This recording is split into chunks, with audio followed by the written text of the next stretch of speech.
Hier is 'n goeie voorbeeld van 'n hol voorbeen. So om dit te illustreer.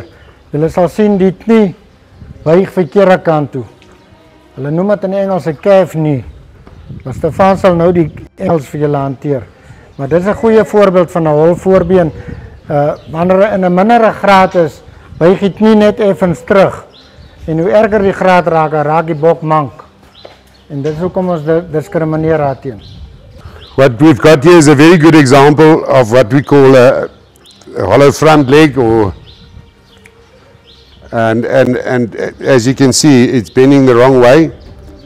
It's bending towards the back, and the worse it gets, the harder it becomes for the animal to move. As you can see, this ram, his movement is hampered by the knee, and it's because of that hollow front leg. And we've got to discriminate this.